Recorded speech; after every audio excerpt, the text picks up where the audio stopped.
क्या आपने कभी किसी ऐसे अफ्रीकी देश के बारे में सुना है जहां कोई मूल निवासी लोग थे ही नहीं?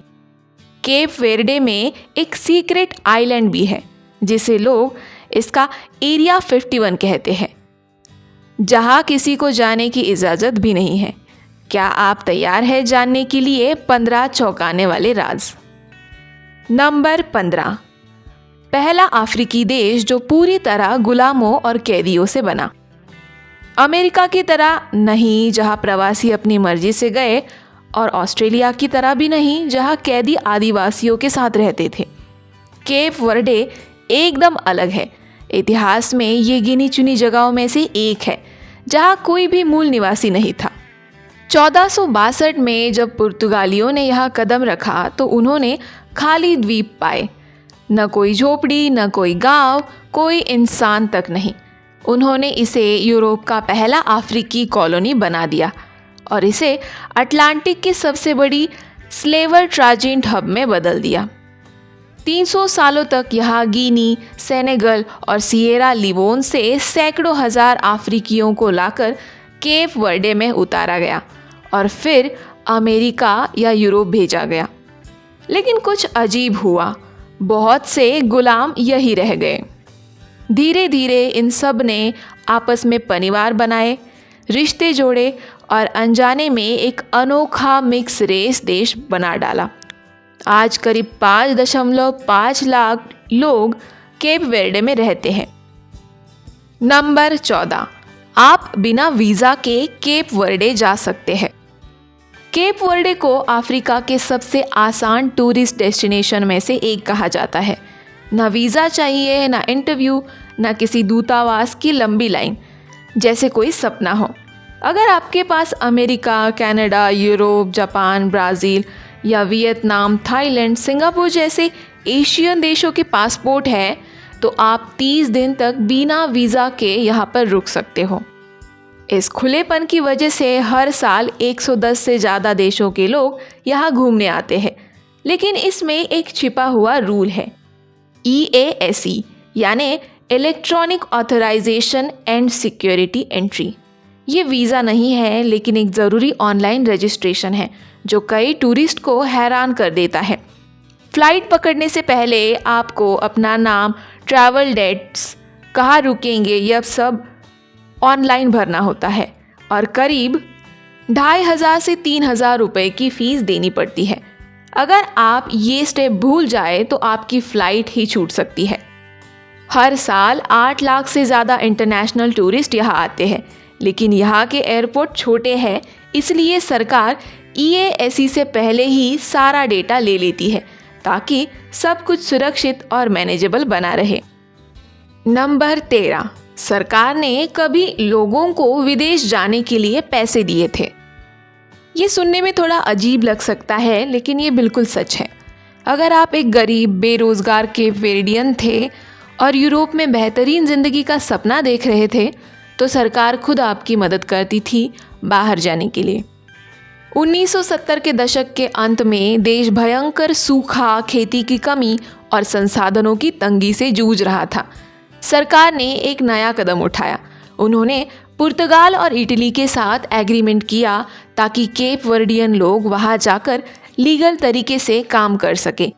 इसे आसान बनाने के लिए स्पेशल प्रोग्राम शुरू किए गए, जैसे कि पासपोर्ट फास्ट ट्रैक करना, भाषा सिखाना और यहाँ तक कि आज के हिसाब से 40,000 रुपये से 80,000 रुपये की मदद, ताकि टिकट और यात्रा का खर्च कवर हो सके।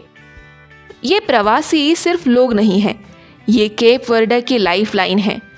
वो जो पैसा घर भेजते हैं वो देश की GDP का लगभग 15% हिस्सा बनता है, यानी पूरी अर्थव्यवस्था का छठा हिस्सा। नंबर 12, ज्वालामुखी क्रेटर स्पा। केप वर्डे की सबसे ज़बरदस्त प्राकृतिक जगहों में से एक है वोल्केनिक क्रेटर स्पा, जो सॉल आइलैंड के पेद्रा दे लूमे में स्थित है। ये एक प्राचीन ज्वालामुखी क्रेटर है जो पहले नमक की खान हुआ करता था और अब यहाँ एक हाइपर सलाइन झील है जिसमें लोग बिना डूबे आसानी से तैर सकते हैं। पेद्रे दे लूमो में लोग अपने शरीर को काली मिट्टी से ढकते हैं जो इसे क्रेटर से मिलती है। स्थानीय लोग और पर्यटक दोनों मानते हैं कि इस मिट्टी में त्वचा और जड़ों के लिए हीलिंग और कायाकल्प करने वाली खूबियां है। ये जगह वेलनेस, इतिहास और प्रकृति का एक ऐसा मेल दिखाती है जो बहुत ही कम जगहों में देखने को मिलता है। नंबर 11, केप वर्डे की लीजेंडरी शिपरेक्स। अगर आप केप वर्डे के बारे में कुछ वाकई ज़रूरी और दिलचस्प जानना चाहते हैं तो सुनिए। इसके द्वीपों का समुद्री इतिहास बेहद समृद्ध है और इनके तट कई ऐतिहासिक जहाज़ों के मलबों से भरे हुए हैं। सबसे मशहूर मलबे बोआ विस्टा द्वीप के पास पाए जाते हैं, जहां जंग लगे हुए जहाज़ों के ढांचे समुद्र के किनारे खड़े हैं, जो समंदर की ताकत का डरावना लेकिन खूबसूरत नज़ारा पेश करते हैं। ये शिपरेक्स अब इको टूरिज्म का हिस्सा बन चुके हैं। यहाँ फोटोग्राफर, इतिहास प्रेमी और डाइविंग के शौकीन बड़े संख्या में आते हैं। ये सब सिर्फ केप वर्डे के समुद्री इतिहास के बारे में नहीं, बल्कि पूरे ट्रांस अटलांटिक एक्सप्लोरेशन की कहानी जोड़ते हैं। नंबर 10, अफ्रीका के सबसे स्थिर देशों में से एक। आप मानो या ना मानो, केप वर्डे अफ्रीका में लोकतंत्र और स्थिरता का एक चमकता हुआ उदाहरण है। 1975 में स्वतंत्रता मिलने के बाद से यह शांतिपूर्ण तरीके से सत्ता का हस्तांतरण हो रहा है। नियमित फ्री चुनाव होते हैं और कानून का पालन किया जाता है। जबकि अफ्रीका के कई देशों में तख्ता पलट या लंबे संघर्ष होते रहते हैं, केप वर्डे में मल्टी पार्टी डेमोक्रेसी ने सामाजिक एकता और लोगों के बीच सरकार पर भरोसा बनाए रखा है। केप वर्डे की ये लोकतांत्रिक सफलता दिखाती है कि अगर नीयत साफ हो और नेतृत्व सही हो तो स्थिरता और लोकतंत्र अफ्रीका में भी पूरी तरह मुमकिन है। नंबर 9, केप वर्डे में गाड़ी का हॉर्न मत बजाना। दोस्तों, अगर आप गाड़ियों के शौकीन हैं और लंबी ड्राइव का मज़ा लेते हैं तो ये बात ज़रूर याद रखो। केप वर्डे में गाड़ी चलाना एक अनोखा, शांत और सम्मानजनक अनुभव है, जहाँ लोग बेवजह हॉर्न बजाना बिल्कुल पसंद नहीं करते। दुनिया के कई शहरों की शोरगुल वाली सड़कों के उलट यहाँ कार हॉर्न सिर्फ इमरजेंसी या ज़रूरी चेतावनी के लिए ही इस्तेमाल किया जाता है। अगर आप यूं ही हॉर्न बजाते हैं तो लोग इसे बदतमीजी और आक्रामक व्यवहार मानते हैं। ये न सिर्फ यहाँ की धीमी और शांत जीवन शैली को दर्शाता है, बल्कि समाज में मेल जोल और सौहार्द की भावना को भी दिखाता है। नंबर 8, मोबाइल मार्केट्स जो आपके पास खुद आ जाते हैं। दुनिया के ज़्यादातर हिस्से में हम लोग बाज़ारों को तय जगह पर देखते हैं, जैसे टाउन स्क्वायर, शॉपिंग मॉल्स या किसी व्यस्त सड़कों पर। लेकिन केप वर्डे में एक ऐसी परंपरा है जो इस सोच को बिल्कुल उल्टा कर देती है। यहाँ बाजार स्थिर नहीं रहते हैं, वो आपके पास खुद चल कर आते हैं। सोचिए, आप एक गांव में रहते हैं और हर हफ्ते रंग बिरंगी गाड़ियाँ या ठेले ताज़ा सब्जियाँ, मछली और हाथ से बने सामानों से भरे हुए गलियों में घूमते हैं, आवाज़ लगाते हुए आपके पास आ जाते हैं। नंबर 7, केप वर्ड के लोग अफ्रीका में सबसे लंबी उम्र जीने वालों में से एक है। ज़रा सोचिए, अगर आप केप वर्ड के किसी व्यक्ति की ज़िंदगी जी रहे हो तो आप अफ्रीका के कुछ सबसे दीर्घायु लोगों के कदमों पर चल रहे होंगे। जहां अफ्रीका के कई देशों में स्वास्थ्य और लंबी उम्र को लेकर चुनौतियां हैं, वहीं केप वर्ड इस मामले में सबसे अलग है। ऐसा क्यों है? इसके पीछे कई कारण हैं। इन द्वीपों की सौम्य जलवायु, ताज़ा समुद्री हवा और मछली व ताज़ी सब्जियों से भरपूर आहार अच्छी सेहत में मदद करता है। यह उम्र सिर्फ एक संख्या नहीं, बल्कि जीवन का एक अनमोल चरण है। नंबर 6, केप वर्ड में कई लोग अमीर बनने का पीछा नहीं करते। दोस्तों, बचपन से हम सुनते आ रहे हैं कि सेहत ही असली दौलत होती है, लेकिन केप वर्ड के लोग सच में इस बात को जीते हैं। यहाँ पर दौलत का मतलब कुछ और ही है। यहाँ के बहुत से लोग जानबूझकर आम मायनों में अमीर बनने का प्रयास नहीं करते। ये सोच शायद दुनिया के लिए अजीब लगे, जहाँ ज़्यादातर लोग पैसे और चीज़ों के पीछे भागते हैं, लेकिन यहाँ ये एक गहरी जीवन दर्शाता है। यहाँ के लोग छोटी छोटी चीज़ों में खुशी ढूंढते हैं, जैसे सुबह मछली पकड़ना, पारंपरिक खाना बनाना या आग के पास बैठकर मोरना गाना गाना। यही सोच सामाजिक संतुलन बनाए रखती है, असमानता को कम करती है और इन द्वीपों की अनोखी पहचान को बचाए रखती है। नंबर 5, दुनिया की सबसे बड़ी कृत्रिम कोरल रीफ यानी कि मूंगा चट्टान। कल्पना कीजिए कि आप केप वर्ड के नीले पानी में गोता लगा रहे हैं और आपको पानी के नीचे एक चमत्कारी चीज़ दिखाई देती है, दुनिया की सबसे बड़ी कृत्रिम कोरल रीफ।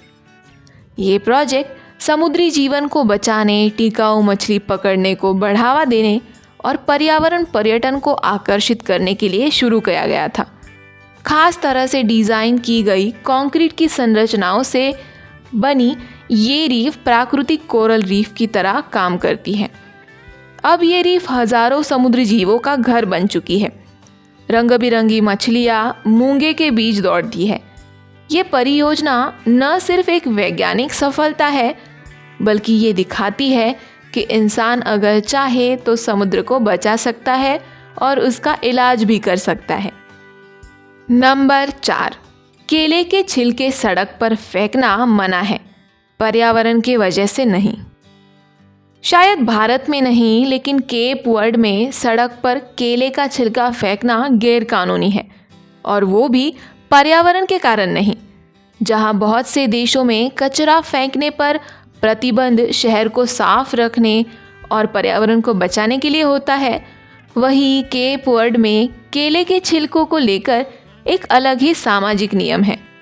यहाँ की संस्कृति में केला और उसका छिलका एक प्रतीकात्मक महत्व रखता है। छिलका फेंकना यहाँ के लोगों के लिए ये दर्शाता है कि आप अपने पड़ोस और समुदाय के लिए लापरवाह हैं। ये नियम लोगों को अपने आसपास के माहौल का सम्मान करना सिखाता है और सामुदायिक गर्व को बढ़ावा देता है। नंबर 3, लुप्तप्राय समुद्री कछुओं के लिए दुनिया का तीसरा सबसे बड़ा प्राकृतिक मैटरनिटी वार्ड। जी हाँ, आपने बिल्कुल सही सुना। केप वर्ड हर साल एक अद्भुत घटना का गवाह बनता है। ये दुनिया का तीसरा सबसे बड़ा प्राकृतिक स्थल है जहाँ लुप्तप्राय समुद्री कछुए अंडे देने आते हैं।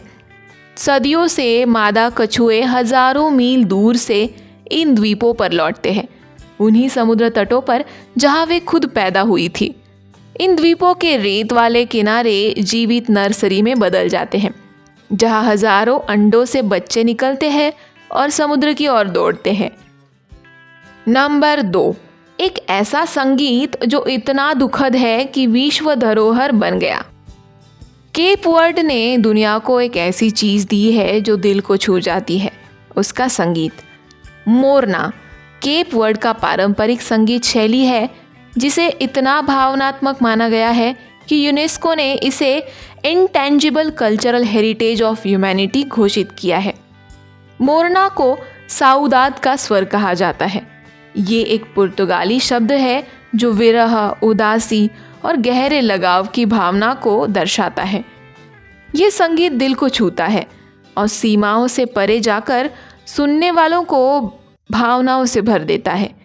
ये केप वर्ड की आत्मा और उसकी पीढ़ियों की स्मृतियों को संजोए रखता है। नंबर 1, प्रतिबंधित द्वीप। शायद केप वर्ड का सबसे रहस्यमय पहलू है उसका एक द्वीप जिसे प्रतिबंधित द्वीप कहा जाता है। 10 मुख्य द्वीपों में से एक ऐसा द्वीप है जहां आम जनता को जाने की अनुमति नहीं है। ये एक रहस्य और किंवदंती से भरी जगह है।